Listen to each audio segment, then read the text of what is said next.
ഇത് സാധാരണ ഇവിടെ നടക്കുന്ന ഒരു സംഭവത്തിനെ മാതിരി തന്നെ. അത് ശകലം കൂടെ കൂടിപ്പോയതുള്ളതാണ് കാര്യം. ഇത് ഒരു പ്രാവശ്യമല്ല 2 പ്രാവശ്യമല്ല, ഞങ്ങൾ കഴിയുന്നത്രയും മാനേജ് നോക്കി.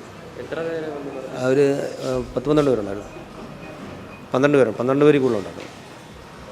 ഞങ്ങളുടെ കഴിയുന്നത്ര ഞങ്ങൾ പിടിച്ചു നിന്നു. കൊട്ടാരക്കര ഗവൺമെന്റ് താലൂക്ക് ആശുപത്രിയിൽ വീണ്ടും ജീവനക്കാർക്ക് നേരെ കൂട്ടയാക്രമണം. ഡോക്ടർ വന്ദനാദാസിന്റെ മരണത്തിന് കാരണക്കാരൻ ഇതുപോലെയുള്ള ഒരു ക്രിമിനൽ തന്നെയായിരുന്നു. ഡോക്ടർ വന്ദനാദാസിന്റെ 1ാം ചരമവാർഷികം കഴിഞ്ഞ് ഒരാഴ്ച തികയും മുൻപാണ് കൊട്ടാരക്കര ഗവൺമെന്റ് താലൂക്ക് ആശുപത്രിയിലെ ജീവനക്കാരൻ മറ്റൊരാക്രമണത്തിന് ഇരയായത്. രോഗികൾക്കും കൂട്ടിരിപ്പുകാർക്കും ജീവനക്കാർക്കും സുരക്ഷ നൽകേണ്ട ജീവനക്കാരനാണ് ആക്രമിക്കപ്പെട്ടത്. ഡോക്ടർ വന്ദനദാസിന്റെ മരണത്തിന് ശേഷം ആശുപത്രി ജീവനക്കാർക്ക് സുരക്ഷയിലെ നിയമങ്ങൾ പലതും വന്നുവെങ്കിലും ആശുപത്രി ജീവനക്കാർക്ക് നേരെയുണ്ടാകുന്ന അതിക്രമങ്ങൾ ഇതുവരെ കുറഞ്ഞിട്ടില്ല. എന്നാൽ ആശുപത്രിയിൽ ജോലി ചെയ്യുന്ന ജീവനക്കാർ, ഡോക്ടർമാർ, നഴ്സുമാർ, മറ്റു സ്റ്റാഫുകൾ, എല്ലാ ജീവനക്കാരും, സെക്യൂരിറ്റി ജീവനക്കാരടക്കമുള്ള എല്ലാ ജീവനക്കാർക്കും സുരക്ഷിതത്വം ഉറപ്പുവരുത്തുവാൻ കഴിയേണ്ടതുണ്ട്.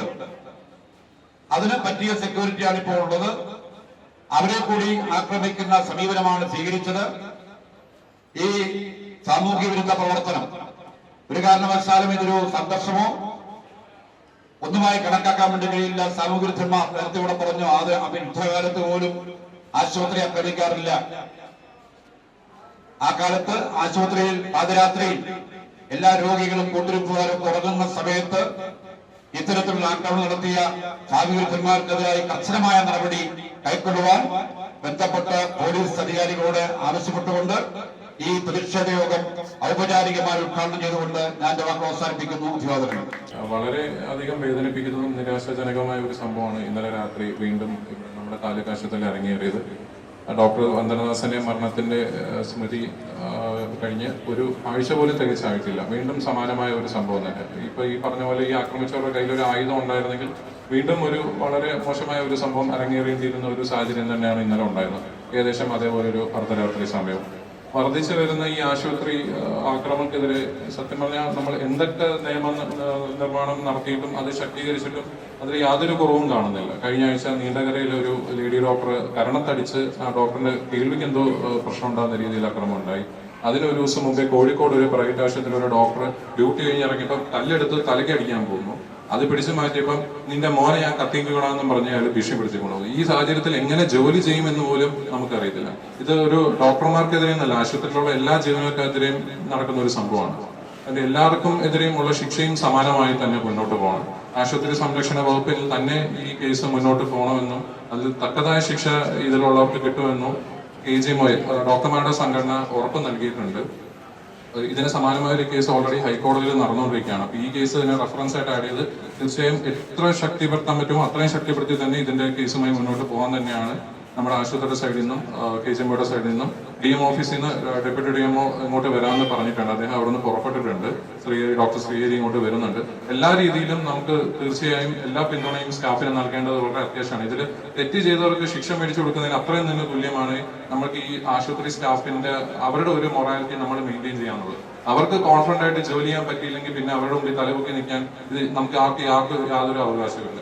അവരെ കോൺഫിഡന്റ് ആയിട്ട് ജോലി ചെയ്യിപ്പിക്കുക എന്നുള്ളത് നമ്മുടെ ഞാൻ ഉദ്ദേശിക്കുന്നത് ഈ ആശുപത്രിയുടെയും നഗരസഭയുടെയും ബാധ്യത തന്നെയാണ്. അത് അവരുടെ കടമ തന്നെയാണ്. അവരെ വന്ന് ഞാൻ എങ്ങനെ ജോലി എന്ന് ചോദിച്ചാൽ അതിന് മറുപടി പറയേണ്ട ബാധ്യത നമുക്ക് തന്നെയാണ്, ഉത്തരവാദിത്തപ്പെട്ടവർക്ക് തന്നെയാണ്. തീർച്ചയായും അവർക്ക് എല്ലാവിധ പിന്തുണയും നൽകും. ഇതിന് കുറ്ററ്റ് ചെയ്തിട്ടുള്ളത് തീർച്ചയായും തക്ക ശിക്ഷ മേടിച്ചു കൊടുക്കുകയും ചെയ്യും. അതേപോലെ തന്നെ സെക്യൂരിറ്റി ജീവനക്കാർക്ക് എല്ലാവിധ പിന്തുണയും നമ്മൾ നൽകുമെന്ന് ഞാൻ ഉറപ്പ് നൽകുന്നു. ഇവിടെ നമ്മൾ ഈ സെക്യൂരിറ്റി ഡ്യൂട്ടി എന്ന് പറയുന്നത് സെക്യൂരിറ്റി സുരക്ഷ ഒരുക്കുക എന്ന് പറയുന്ന പേഷ്യൻസിനും ജീവനക്കാർക്കും എല്ലാവർക്കും വേണ്ടി സുരക്ഷ ഒരുക്കുന്നത് സെക്യൂരിറ്റീസാണ്. അവരെ തന്നെ ആക്രമിക്കാൻ തുടങ്ങി കഴിഞ്ഞു കഴിഞ്ഞാൽ പിന്നെ ഇതിന്റെ സുരക്ഷ ഇവിടെ എന്തായിരിക്കും നമ്മൾ ചിന്തിക്കേണ്ടതാണ്. രാത്രിയിൽ 9 ആയി കഴിഞ്ഞാൽ ഇതിനകത്ത് വിസിറ്റേഴ്സ് അലൗഡ് അല്ല. ആ വ്യക്തിയെ പുറത്തു പോകാൻ വേണ്ടി പറഞ്ഞതിന് ശേഷമാണ് സെക്യൂരിറ്റി റൗണ്ട് ചെയ്യുന്ന സമയത്ത് 9:30 ശേഷം ഇതിനകത്ത് വിസിറ്റേഴ്സ് അലൗഡ് അല്ല. അതും ഫീമെയിൽ വാർഡ്. അതിന് പോകാൻ പറഞ്ഞാലാണ് അവർ വെളിയിൽ വന്നിട്ട് ഇവരെ അവിടെ വെച്ച് തന്നെ വാക്കുതർക്കം ഉണ്ടാകുകയും വെളിയിൽ വന്ന് സംഘം ചേർന്ന് വെളിയിൽ നിന്നാണ് ഒരു ലേഡി വെളിയിൽ നിന്ന് ആൾക്കാരെ കൊണ്ടുവന്ന് സെക്യൂരിറ്റി ജീവനക്കാരെ ആക്രമിക്കുകയും ചെയ്തു. ഇത് ഉണ്ടാവാൻ പാടില്ല. ഈ ഹോസ്പിറ്റലിൽ സ്പെഷ്യലി ഈ ഹോസ്പിറ്റലിന് വേണ്ടിയിട്ട് നേരത്തെ സംഭവം ഉണ്ടായിട്ടുണ്ട്. അത് ഉണ്ടാവാതിരിക്കാൻ വേണ്ടിയിട്ടാണ് ഇനി നമ്മുടെ ശക്തമായ സെക്യൂരിറ്റി ഉള്ളത്. എല്ലാവരും എക്സ് സർവീസുകാരാണ്. എല്ലാവരും ബെൽറ്റ് തുമ്പി കെട്ടിയ പാർട്ടികൾ, അല്ലാതെ സിവിലിയൻസ് ആരും ഇല്ല ഇതിൽ. അപ്പൊ അവരെ ആക്രമിക്കാൻ തുടങ്ങി കഴിഞ്ഞു കഴിഞ്ഞാൽ ഈ ഹോസ്പിറ്റലിലെ സുരക്ഷയുടെ കാര്യം എന്തായിത്തീരും? അതുകൊണ്ട് എൻ്റെ സെക്യൂരിറ്റിയുടെ ഇൻചാർജ് എന്നുള്ള നിലയിൽ സാറിനോട് അഭ്യർത്ഥിക്കുകയാണ്, ഞങ്ങൾക്ക് ശക്തമായ പിന്തുണ ഉണ്ടായിരിക്കണമെന്ന് ഞങ്ങൾ അഭ്യർത്ഥിക്കുന്നു. ഇത് ശരിക്കും നമ്മുടെ ആശുപത്രിക്ക് ഒരു നാണംകെട്ട സംഭവമാണെന്ന് പറയുന്നതിൽ ഒട്ടും അതിശയോക്തിയില്ല. ശരിക്കും ജീവനക്കാർക്കും രോഗികൾക്കും മാത്രമല്ല കൂട്ടിരിപ്പുകാർക്കും സെക്യൂരിറ്റി കൊടുക്കേണ്ട ഒരു ജീവനക്കാരിൽ കൂട്ടമായി വന്ന് ആക്രമിക്കപ്പെട്ട ഒരവസ്ഥയാണ് ഇന്നലെ ഇവിടെ സംഭവിച്ചത്. വന്ദനാദാസിൻ്റെ മരണത്തോടനുബന്ധിച്ച് പുതിയ നിയമങ്ങൾ, ആശുപത്രി സംരക്ഷണ നിയമം തന്നെ മാറ്റിയെടുക്കുവാൻ സാധിച്ചെങ്കിലും അത് എത്രത്തോളം ഇപ്പം റീസെൻ്റായിട്ട് നടന്ന ഇൻസിഡൻറ്റിൽ പോലും പ്രാവർത്തികമാക്കുവാൻ സാധിച്ചു എന്നുള്ളത് ഒരു ചോദ്യചിഹ്നമായി തുടരുന്നു. നിലവിലെ നിയമങ്ങൾ ശക്തമാണെങ്കിലും അത് പ്രായോഗികമായി നടപ്പിലാക്കി കുറ്റക്കാരെ അവരെ കണ്ടെത്തി യഥാവിധമായ ശിക്ഷ നൽകിയാൽ മാത്രമേ ഭാവിയിലും ഇങ്ങനെയുള്ള നിർഭാഗ്യകരമായ സംഭവങ്ങൾ ആവർത്തിക്കാതെ ഇരിക്കാൻ സാധ്യമാവുകയുള്ളൂ. ആശുപത്രിയിൽ രോഗികൾക്ക് മികച്ച സേവനം നൽകണമെങ്കിൽ തീർച്ചയായും അതിൽ ജോലി ചെയ്യുന്ന ഓരോരുത്തരും അവർക്ക് ജോലി ചെയ്യുവാനും സുരക്ഷിതമായി ജോലി ചെയ്യുവാനും ഉള്ള അവസരം രാഷ്ട്രീയമായും ജീവനക്കാരുടെ ഇടയിലും സാധ്യമാക്കി തരണം എന്ന് അഭ്യർത്ഥിച്ചുകൊണ്ട് എൻ്റെ വാക്കുകൾ ചെയ്യും.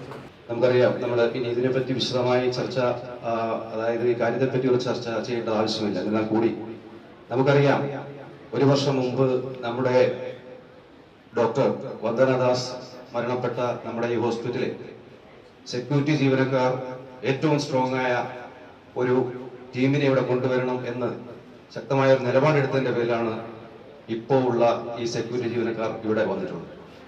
ഇത് നേരത്തെ പറഞ്ഞതുപോലെ തന്നെ എല്ലാവരും എക്സ് സർവീസ്മാനാണ്. അപ്പൊ അവര് രാജ്യത്തിന് വേണ്ടി വളരെയധികം നമുക്ക് ജീവിക്കാൻ വേണ്ടി വളരെയധികം കഷ്ടപ്പെട്ടിട്ടുള്ള ജീവനക്കാരാണ്. അവരെ പോലും ആക്രമിക്കത്തക്ക രീതിയിലേക്ക് നമ്മുടെ സംവിധാനം മാറിക്കഴിഞ്ഞാൽ അതൊരിക്കലും നല്ല രീതിയിൽ പോയില്ല. അതിന് തീർച്ചയായിട്ടും അങ്ങനെ ഒരു സംഭവം ഉണ്ടായതിൽ ബഹുമാനപ്പെട്ട ചെയർമാൻ നമുക്ക് ഉറപ്പ് തന്നിട്ടുണ്ട്. അതിനുവേണ്ടി നിയമപരമായി തന്നെ നമ്മൾ മുന്നോട്ട് പോകും. അതിന് നമ്മുടെ സ്റ്റാഫ് കൗൺസിലിലെ ഇവിടെയുള്ള മുഴുവൻ ജീവനക്കാരും ഒറ്റക്കെട്ടായി തന്നെയാണ് നമ്മൾ എല്ലാ കാര്യങ്ങളും ഇവിടെ ചെയ്തിട്ടുള്ളത്. തീർച്ചയായിട്ടും സ്റ്റാഫ് കൗൺസിലിലെ മുഴുവൻ അംഗങ്ങളും ഈ കാര്യത്തിലും നമ്മളോടൊപ്പം ഉണ്ടാകും എന്ന് വിശ്വസിച്ചുകൊണ്ട് ഇവിടെ കൂടിയ മുഴുവൻ അംഗങ്ങൾക്കും സ്റ്റാഫ് കൗൺസിലിന്റെ പേരുള്ള നന്ദിയും കടപ്പാടും രേഖപ്പെടുത്തിക്കൊണ്ട് നിർത്തുന്നു. ഒരു വർഷം തികയുള്ളൂ നമ്മുടെ ഡോക്ടർ വന്ദനാദാസിന്